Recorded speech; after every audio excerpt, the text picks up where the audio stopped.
बिस्मिल्लाहिर्रहमानिर्रहीम। अस्सलाम वालेकुम। मैं हूँ आपकी दोस्त डॉक्टर इरम ख़ान नियाज़ी। मैं आपको अपने चैनल पे वेलकम करती हूँ। मैं उम्मीद करती हूँ आप सब खैरियत से होंगे। माय डियर यूट्यूब फैमिली, आज जिस टॉपिक पे हम बात कर रहे हैं वो है गैस्ट्रिक अल्सर यानी कि मैदे का ज़ख़म।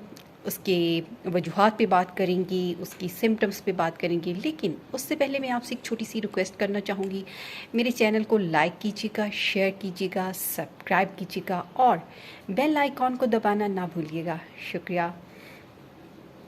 अब चलते हैं अपने टॉपिक की तरफ। मैदे की जो दीवार होती है उसमें अगर एक से ज़्यादा ज़ख़म हो जाए और ये ज़ख़म जो है बाज़ औक़ात ख़तरनाक सूरत इख्तियार करती हैं। इसमें हाथ किस्म का जो ज़ख़म होता है वो छोटा होता है और जो मज़म्मन किस्म का जो ज़ख़म होता है वो बड़ा होता है। और बाज़ औक़ात ये होता है कि ये ज़ख़म गहरा होकर मैदे में सुराख भी कर देता है। इसकी कॉज़ यानी कि इसकी वजूहात में ये होता है कि मैदे की जो मज़म्मन सोजिश होना और इसके अलावा बदहज़मी का होना, ऐसा पेशा इख्तियार करना जिसमें मैदे के जो गज़लात होते हैं उन पर ज़ोर पड़ता हो।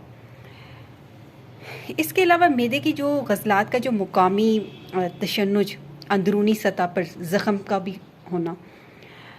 ऐसी फ़ीमेल जिनमें पीरियड्स जो होते हैं वो इनरेगुलर हो जाएं,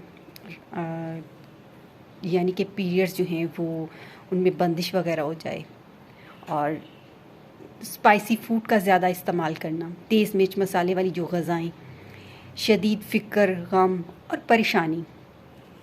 अगर सिम्टम्स की बात करें तो सिम्टम्स में ये होता है कि पेशेंट का जो हर वक्त अपने आप उसको जो है ना वो हर वक्त हल्का हल्का सा दर्द होता रहता है। मैदे को दबाने से दर्द में इजाफ़ा हो जाता है और बाज़ औक़ात ये शदीद दर्द होता है, इतना ज़्यादा कि पेशेंट जो है उसको वॉमिटिंग स्टार्ट हो जाती हैं।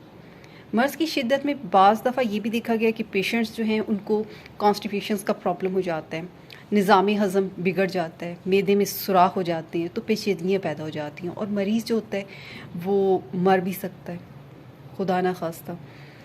इसकी अगर हम ट्रीटमेंट की बात करें तो ऐसी कंडीशन में पेशेंट को लाइकोपोडियम 30 पोटेंसी दिन में 3 मरतबा